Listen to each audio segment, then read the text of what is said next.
తాకట్లో ఉన్న బంగారాన్ని విడిపించి ఆ రోజున మార్కెట్ ధర కట్టి మిగిలిన డబ్బును మీకు అందిస్తుంది కొమ్మూరి గోల్డ్.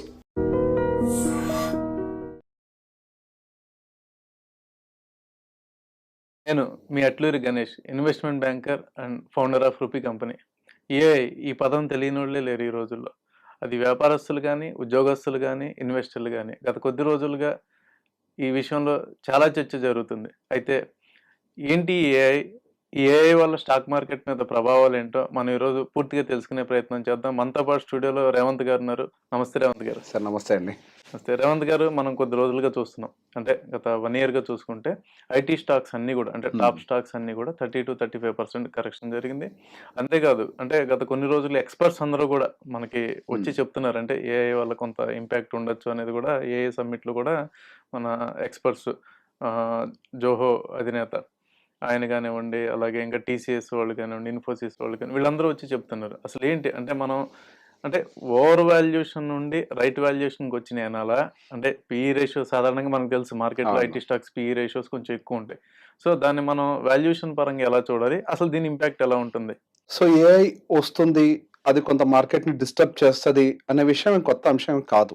సో టీసీఎస్ కానీ, ఇన్ఫోసిస్ కానీ, అంత పెద్ద స్థాయి సంస్థలకి ఇదే సర్ప్రైజ్ న్యూస్ అని నేనేం అనుకోవట్లేదు. వాళ్ళు దాన్ని ఆల్రెడీ యాంటిసిపేట్ చేసే ఉండుంటారు. సహజంగా టీసీఎస్లో ఉద్యోగం వచ్చింది అని అంటే సెక్యూర్డ్గా ఫీల్ అవుతారు, గవర్నమెంట్ జాబ్ లాగా ఉద్యోగం పోదు అని. అట్లాంటిది టీసీఎస్ఏ వాళ్ళ విధి విధానాలు కూడా మార్చుకొని ఇప్పుడు ఎగ్జిస్టింగ్ ఉన్నటువంటి ఎంప్లాయీస్ వాళ్ళు కూడా కొంతమంది లే ఆఫ్ చేసిన పరిస్థితి. డేటా అయితే ఒక 60,000 దాకా లే ఆఫ్ చేయడానికి they are also doing it. So practical గా అక్కడ లే ఆఫ్ చేస్తున్నారు అని అంటే అక్కడ ఉద్యోగాల అవకాశాలు లేకపోవటం కాదు, ఎవరైతే అప్ టు డేట్ టెక్నాలజీని అడాప్ట్ చేసుకోలేని పరిస్థితుల్లో ఉంటారో వాళ్ళని లే ఆఫ్ చేస్తున్నారని చూడాలి మనం. సో మనకి ఆంథ్రోపిక్ రీసెంట్ గా అనౌన్స్మెంట్స్ అవన్నీ వచ్చిన తర్వాత కొంతవరకు ఐటీ స్టాక్స్ లో మనకి హెవీ డౌన్ ట్రెండ్ అనేది కనిపిస్తుంది. కానీ ఈ న్యూస్ ఏం కొత్తది కాదు. It's at any point of time ఇది జరుగుతుంది అనే విషయం అందరికీ తెలుసు. ఇప్పుడు స్టాక్స్ పడుతున్నాయి అని అంటే మార్కెట్ లో ఉండే సెంటిమెంట్ ని బేస్ చేసుకొని ఎగ్జిస్టింగ్ షేర్ హోల్డర్స్ వాళ్ళు ఆఫ్లోడ్ చేస్తున్నారు. కానీ న్యూస్ కొత్తదేం కాదు. సో న్యూస్ ఇప్పుడు రియాక్ట్ అవుతుంది, మనం దీని అంతవరకే చూడాలి. గతంలో కూడా 2016-18 ఆ సమయంలో కూడా మన క్లౌడ్ కంప్యూటింగ్ ఇదంతా వచ్చినప్పుడు మళ్ళీ ఐటీ సర్వీసెస్ కి సంబంధించి పెద్ద ఎత్తున అవసరాలు అవకాశాలు ఏవి ఉండవు అని అనుకున్నారు. కొంత సఫకేషన్ ఉంది ఆ టైంలో కూడా. క్లౌడ్ కంప్యూటింగ్ వచ్చింది, ఇండియన్ ఐటీ సిస్టమ్ అంతా కొలాప్స్ అయిపోయినట్టే అని చెప్పేసి ఇన్ఫ్రాస్ట్రక్చర్ ప్రొవైడ్ చేసే కంపెనీస్ కి ప్రాబ్లం అని. అవును, ఇదంతా ప్రాబ్లం వచ్చింది అప్పుడు కూడా. తర్వాత ఏమైంది, కంపెనీస్ వాళ్ళ యొక్క రెవెన్యూని ఇంక్రీజ్ చేసాయి, వాళ్ళ ప్రాఫిట్స్ గ్రో అయ్యాయి. మారుతున్న పరిస్థితులకు అనుకూలంగా మనం మన ఆపరేషనల్ పద్ధతులను కూడా మార్చుకున్నప్పుడు ఎటువంటి సమస్యలు రావు సార్. ఈవెన్ ఇప్పుడు ఇన్ఫోసిస్ కూడా ఆంథ్రోపిక్ తో టైఅప్ అయింది, ఈవెన్ టీసీఎస్ కూడా ఏ కంపెనీస్ తో టైఅప్ అవుతున్నాయి. వాళ్ళు కూడా ఇప్పుడు head count based billing system నుంచి వాళ్ళు కూడా అవసరమైతే అవుట్కమ్ బేస్డ్ బిల్లింగ్ సిస్టమ్ కి మారాల్సిన అవసరం అయితే ఉంది. ఇప్పటి వరకు మన ఇండియన్ ఐటీ సిస్టమ్ ఎలా పనిచేసింది, ఎంతమంది ఐటీ లేబర్ ని సప్లై చేస్తారో దానికి తగ్గట్టుగా billing per hour per day. So based on the head count అది. ఇక రానున్న రోజుల్లో హెడ్ కౌంట్ అనేది ఇంక ఉండే అవకాశాలు లేవు. ఇంకా రానున్న రోజుల్లో అంతా అవుట్కమ్ బేస్డ్. ఇప్పుడు ఫర్ ఎగ్జాంపుల్ మాట్లాడదాం సార్, మొన్న ఒకేసారి మనకి ఆంథ్రోపిక్ కోపాల్ ప్రోగ్రామింగ్ సిస్టమ్ ని మేము చాలా ఈజీ చేసేస్తాం, మోడర్నైజ్ చేయగలుగుతాం, దాని లాంగ్వేజ్ ని మేము అర్థం చేసుకొని మార్చేయగలుగుతామని చెప్పి ఒక అనౌన్స్మెంట్ రాగానే ఇండియన్ ఐటీ సెక్టర్ 5% వరకు కూడా డ్రాడ్ అనేది all of the sudden. So ఇక్కడ మనం ఆలోచించాల్సిన ఎలిమెంట్ ఏంటి అని అంటే, ఇప్పుడు కోపాల్ సిస్టమ్ ని ఓవర్ నైట్ నిజంగా ఆంథ్రోపిక్ అనౌన్స్ చేసినంత మాత్రాన బ్యాంక్స్ అన్ని మార్చేస్తాయా? ఇదో పెద్ద ప్రశ్న. ట్రాన్స్ఫర్మేషన్ అనేది అంత ఫాస్ట్ గా జరుగుతుందా? ఇక్కడ ఇప్పుడు టీసీఎస్ ఇటువంటి సంస్థలన్నీ కూడా 35% వరకు కూడా BFSI కి సర్వీసెస్ ను ఆఫర్ చేస్తున్నాయి. ఇప్పుడు ఓకే, కోపాల్ సిస్టమ్ ని వాళ్ళు ఈజ్ చేసి మోడర్నైజ్ చేసి మోడర్న్ లాంగ్వేజెస్ లోకి చేంజ్ చేస్తారు నిజమే, బట్ దానికి సర్వీస్ ఇవ్వాల్సిన కంపెనీ అయితే ఒకటి కావాలి కదా. ఇప్పుడు బ్యాంకింగ్ అనేది ఒక చిన్న సంస్థ కాదు, అది ఒక వ్యవస్థ. అటువంటి వ్యవస్థకి లయబిలిటీ వహించేటువంటి కంపెనీలు ఉండాలి. అవే మన టీసీఎస్లు ఇన్ఫోసిస్లు. ఏదైనా సమస్య జరిగితే, ఏదైనా డేటా బ్రీచ్ జరిగితే ఐబిఎం కానీ లేకపోతే వెస్టర్న్ బ్యాంక్స్ ఏవైతే ఉన్నాయో వాళ్ళు టీసీఎస్ లో ఇన్ఫోసిస్ లో బ్లేమ్ చేస్తారు, వాళ్ళే మెయింటైన్ చేస్తున్నారు మాకు సంబంధించిన సర్వర్ ని లేకపోతే సాఫ్ట్వేర్ ని అని చెప్పేసి. So there should be a person who should take the liability. So ఇక్కడ ఏం జరుగుతోంది, మనకి ఇప్పుడు just head count based work దగ్గర నుంచి మనకి ఇది అవుట్కమ్ బేస్డ్ వర్క్ గా మారడానికి అవకాశాలు ఉన్నాయి. సో ఇక్కడ మనం ఆలోచించాల్సింది ఏంటి అని అంటే, ఉద్యోగాలు ఊడతాయా లేకపోతే కంపెనీలు నష్టాల్లోకి పోతాయా అని. కంపెనీలు ఎప్పుడు నష్టాల్లోకి పోవు. ఇప్పుడు అయితే ఉద్యోగస్తులను తగ్గించుకొని కంపెనీలు ఇంకా ప్రాఫిటబుల్ అవుతాయి. అవుట్కమ్ బేస్డ్ వాటిల్లో మార్జిన్ ఎక్కువ ఉండడానికి ఛాన్స్ ఉంటుంది హెడ్ కౌంట్ కంటే కూడా. ఇప్పుడు హెడ్ కౌంట్ బేస్డ్ వాటిలో ఏమవుతుందండి, వాళ్ళు డెస్క్ మీద జనాలు కూర్చోబెట్టాల్సి వస్తుంది. Majority of the IT employees desk మీద ఉంటారు, బెంచ్ మీద ఉంటారు అంటారు కదా, బెంచ్ మీద ఖాళీగా ఉంటారు. ఎందుకు? రానున్న ప్రాజెక్ట్స్ కి వీళ్ళని చూపించి ప్రాజెక్ట్స్ తెచ్చుకోవాలి. ఇప్పుడు దాంతో సంబంధం లే, నీ దగ్గర ఎంత టెక్నాలజీ ఉందో చెప్పు, అంతవరకే. నువ్వు అది ఎంత ఫాస్ట్ గా కంప్లీట్ చేస్తావో చెప్పు, అంతవరకే. ఇప్పుడు దీనివల్ల ఏమవుతుంది, ఏదైతే హెడ్ కౌంట్ వల్ల వాళ్ళు ఏదైతే ఎక్కువ సాలరీస్ పే చేస్తున్నారో తగ్గించుకొని త్రూ ఈ ఏఐ డిజిటలైజేషన్ అవ్వచ్చు, ఏదైనా కానివ్వండి, దాంతో వర్క్ ఫాస్ట్ గా చేసి ప్రాఫిటబిలిటీని పెంచుకుంటారు. ఇప్పుడు మీరు అనేది ఏంటంటే ఇప్పుడు ఏదైతే కాస్టింగ్ ఉందో ప్రాజెక్ట్ కాస్టింగ్ అనేది తగ్గుతుంది, Definitely గా తగ్గుతుంది. నెట్ మార్జిన్స్ పెరుగుతాయి. పెరుగుతాయి, డెఫినెట్ గా పెరుగుతాయి. కానీ మరి మనం ఇండస్ట్రీ గైడెన్స్ చూసుకున్నప్పుడు వాళ్ళు లాస్ట్ మన ఐటీ ఇండస్ట్రీ గైడెన్స్ ఇచ్చినప్పుడు 2 to 3% మించి గ్రోత్ మేము ఇవ్వలేమని చెప్పి గైడెన్స్ ఇచ్చారు Yes. అన్ని కూడా. అవును సార్. సో మరి మీరేమో ఒక సైడ్ నెట్ మార్జిన్స్ పెరుగుతాయి అంటున్నారు, ఇండస్ట్రీ గ్రోత్ ఏమో వాళ్ళు ఎక్కువ మేము 2% Yes. మించి ఇవ్వలేమంటున్నారు. దీన్ని మార్కెట్ ఎలా తీసుకుంటుంది? పర్ఫెక్ట్. ఇప్పుడు బేసిక్ మనం ఒక విషయం గుర్తుపెట్టుకోవాలి, వాళ్ళు ఇచ్చిన గైడెన్స్ దేని బేసిస్ మీద, ఎగ్జిస్టింగ్ ఉన్న బిజినెస్ మోడల్ మీద. ఎస్. ఇప్పుడు మనం మాట్లాడుతుంది దేని మీద, ట్రాన్స్ఫార్మ్ కాబోతున్న బిజినెస్ మోడల్ మీద. సో అంటిల్ ట్రాన్స్ఫర్మేషన్ జరిగేంత వరకు టీసీఎస్ లాంటి ఒక సంస్థ మేము ట్రాన్స్ఫార్మ్ అయిన తర్వాత ఇంత మార్జిన్ వస్తుందని చెప్పలేరు కదా. ఎగ్జిస్టింగ్ మోడల్ మాది ఇట్లా రన్ అవుతుంది కాబట్టి ఈ మోడల్ మీద మాకు ఇంత మార్జిన్ ఉంటుంది అని చెప్పేసి ఒక మాట మాట్లాడుతున్నారు. వన్స్ ట్రాన్స్ఫర్మేషన్ జరిగిన తర్వాత do you think really TCS అనేది ఏఐని చూసి పెట్టపెళ్ళి చదువుకుని వెళ్ళిపోతుందా? అటువంటి సంస్థ కాదు కదా టీసీఎస్ కానీ, ఇన్ఫోసిస్ కానీ, హెచ్సిఎల్ కానీ, ఇవేం అటువంటి సంస్థలు కాదు కదా. సో డెఫినెట్ గా దే విల్ ఆల్సో ట్రాన్స్ఫార్మ్. వాళ్ళు కూడా ఇప్పుడు వరకు హెడ్ కౌంట్ బేస్ బిల్డింగ్ మీద ఉన్నారు, దాని బేసిస్ మీదనే వాళ్ళు ఆ కాన్ కాల్స్ ఈ విషయాలన్నీ మాట్లాడుతూ ఉంటారు. ఇప్పటి వరకు ఉన్నటువంటి సిస్టమ్ ని బేస్ చేసుకొని రానున్న రోజుల్లో సిస్టమ్ అడాప్షనే మారిపోతుంది. గతంలో ఉన్న సిస్టమ్ కి ఇప్పుడుండే సిస్టమ్స్ కి చాలా మార్పులు ఉన్నాయి. సో ఇప్పుడు మనకి ఇందాక మనం మాట్లాడుకున్నాం, క్లౌడ్ లేనప్పుడు బిల్లింగ్ సిస్టమ్ ఒక విధానంలో ఉండేది, క్లౌడ్ వచ్చిన తర్వాత సిస్టమ్ మారింది, ఏ వచ్చింది. ఇప్పుడు మనం జస్ట్ ఇంకా ఏకి ముందే ఉన్నాం, ఇప్పుడు ఏ తర్వాత సిస్టమ్ డెఫినెట్ గా బెనిఫిట్ అయ్యే అవకాశాలు ఉంటాయి. So IT industry is very big, దాని అంత ఈజీగా క్లోజ్ కానివ్వరు.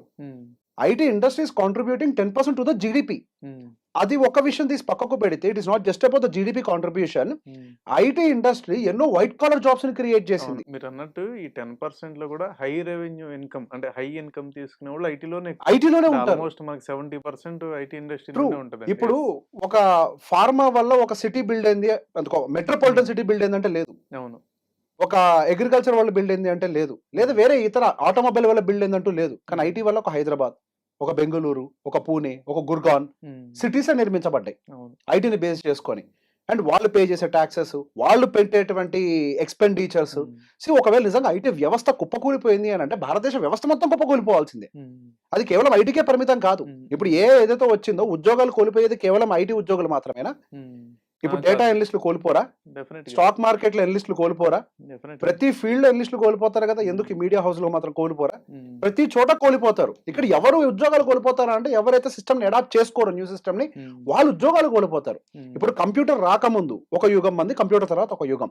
మనకి ఎప్పుడైతే కంప్యూటర్ బ్యాంకింగ్ సిస్టమ్ లోకి ఇంట్రొడ్యూస్ చేశారో అప్పుడు బ్యాంక్ ఉద్యోగులందరూ బయటకు వచ్చి గోల చేశారు, మా ఉద్యోగాలకు భద్రత ఎక్కడ? ఇప్పుడు కంప్యూటర్ వచ్చింది కాబట్టి 10 మంది చేసే పని ఒక కంప్యూటర్ చేస్తుంది అని, మాకు భద్రత లేదు అని. కానీ వాస్తవానికి జరిగింది ఏంటి? ఉద్యోగాలు పెరిగాయి, ఎఫిషియన్సీ పెరిగింది, ఎక్కడ పోయిందని లేదు, దెర్ ఇస్ నో డిస్ట్రప్షన్.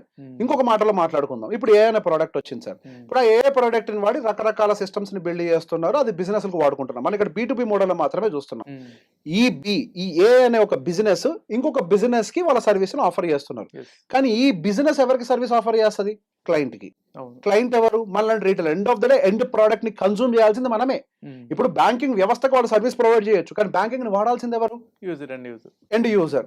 వాళ్ళు ఇంకొక ఆటోమొబైల్ కంపెనీకి సర్వీస్ ని ప్రొవైడ్ చేయొచ్చు, కానీ ఆటోమొబైల్ కొనాల్సింది ఎవరు? End user.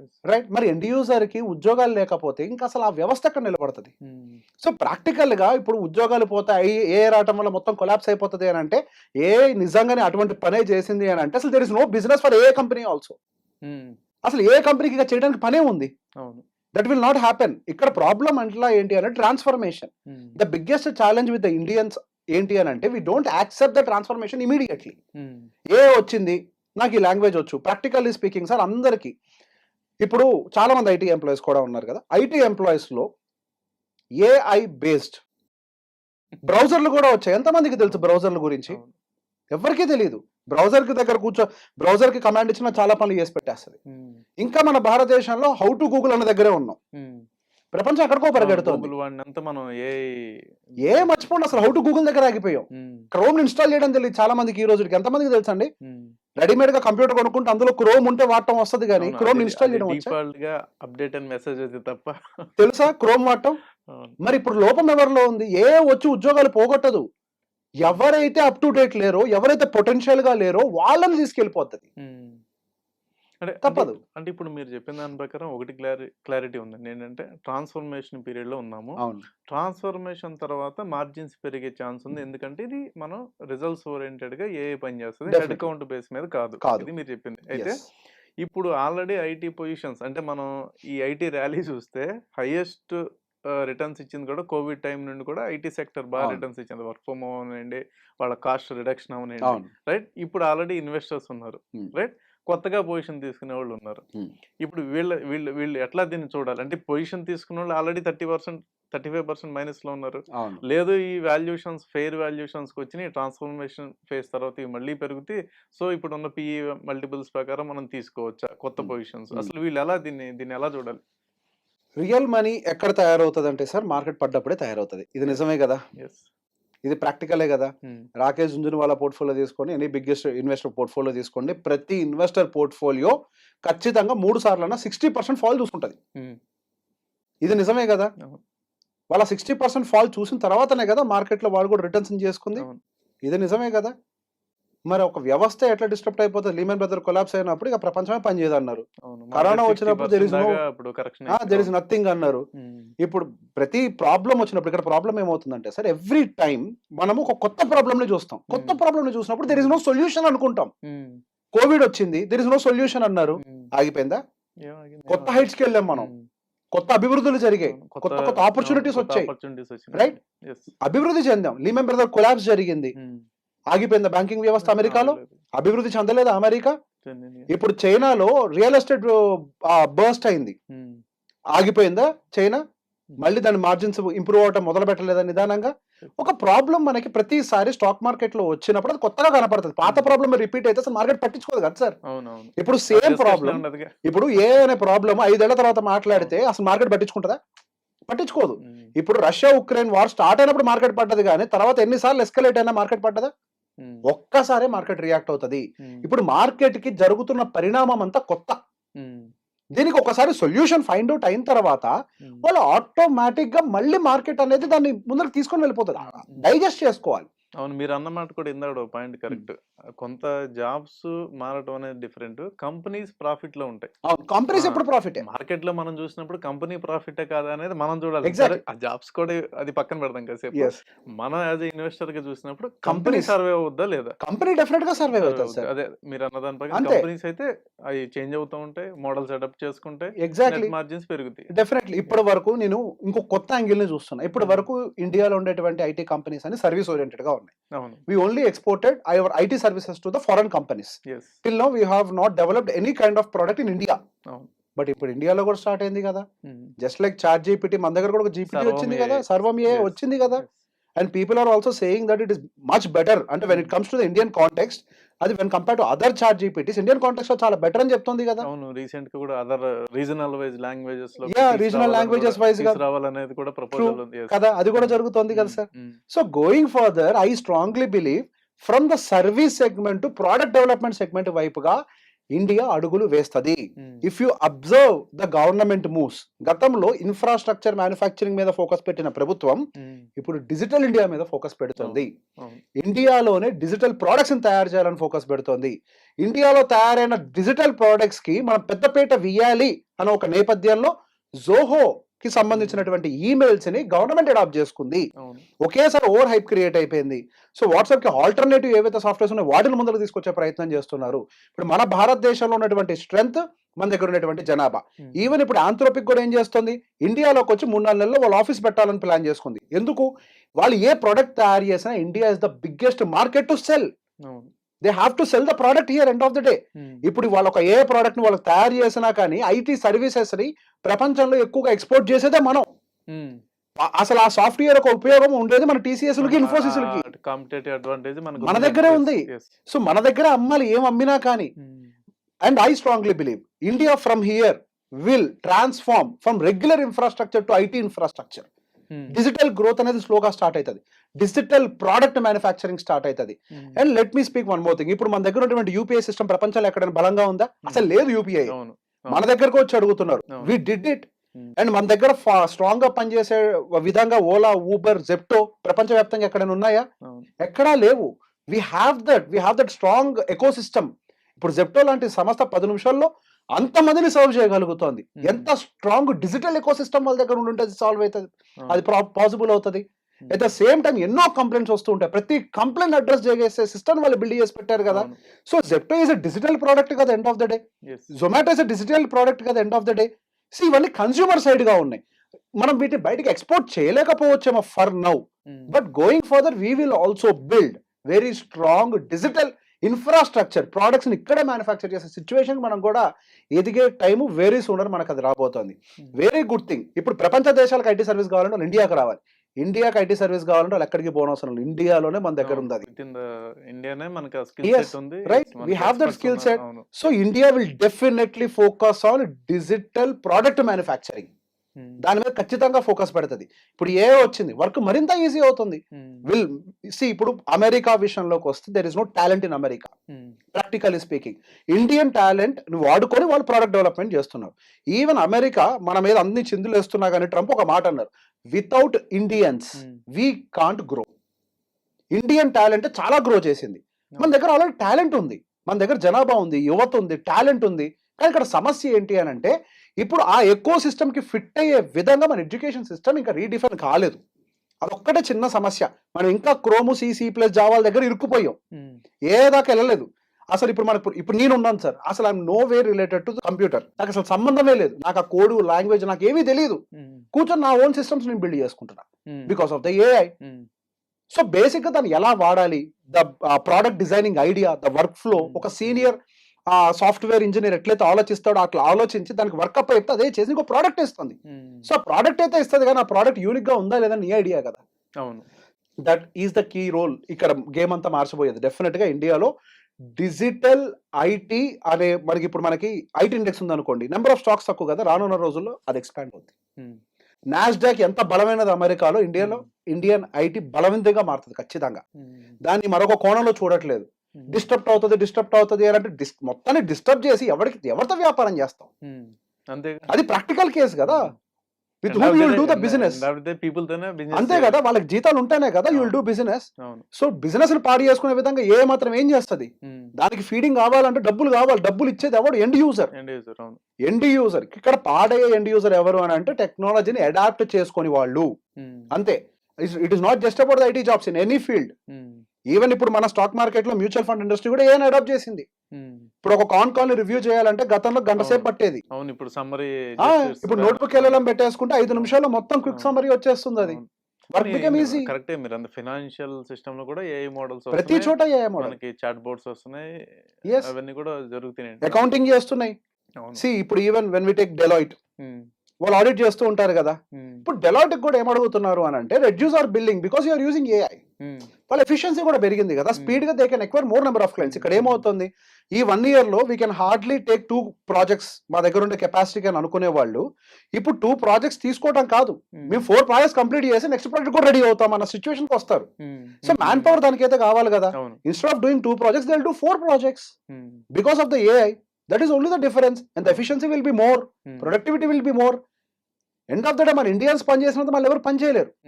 The level of dedication that we have towards the work ఏ దేశంలో ఉంది? అమెరికాలో ఉన్నటువంటి ప్రజలకు ఆ నిబద్ధత ఉందా? ఆ నిబద్ధత ఉండుంటే కనుక అసలు ఇండియన్ ఐటీ ఎంప్లాయీస్ కి ఎందుకు అంత డిమాండ్ అమెరికాలో?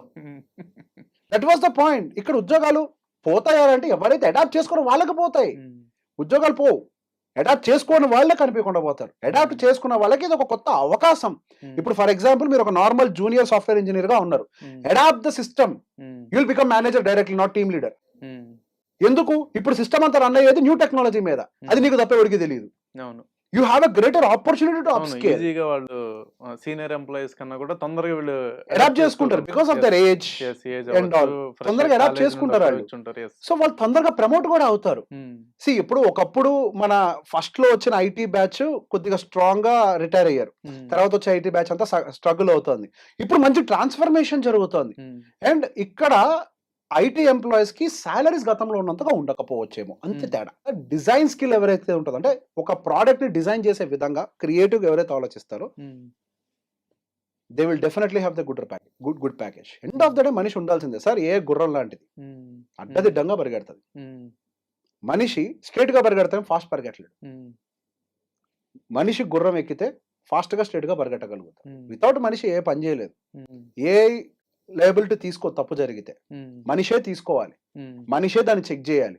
అందులో ఏమైనా తప్పులు ఉన్నాయా, ఏమైనా సమస్యలు ఉన్నాయా. ఎంత ట్రైన్ చేసినా మనిషి లేకుండా అది సాధ్యం కాదు.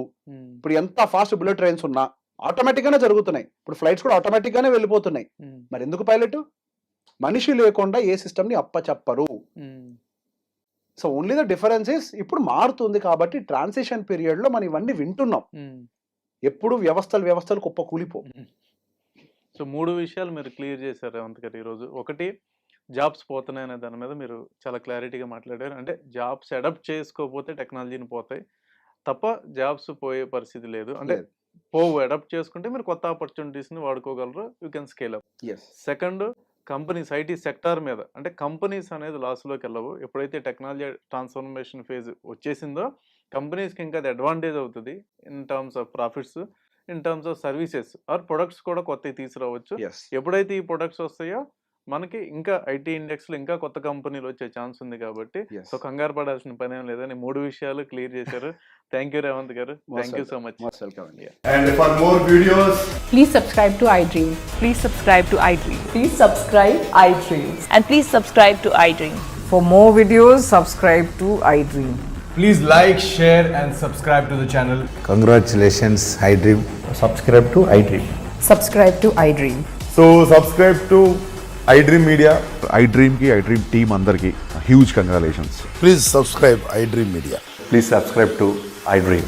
Subscribe iDream. Please subscribe to iDream. iDream అంటే నా కళల ఛానల్ను సబ్స్క్రైబ్ చేసుకున్న నోరు తిరుగుతలేదు. మీరైతే గంట గుర్తు కొట్టండి. For more such videos, please subscribe to iDream. Subscribe to iDream. Please subscribe to iDream. Please subscribe iDream Media. Please do subscribe to iDream. Please subscribe to iDream Media. For best entertainment and information, please subscribe iDream. And don't forget to subscribe to iDream.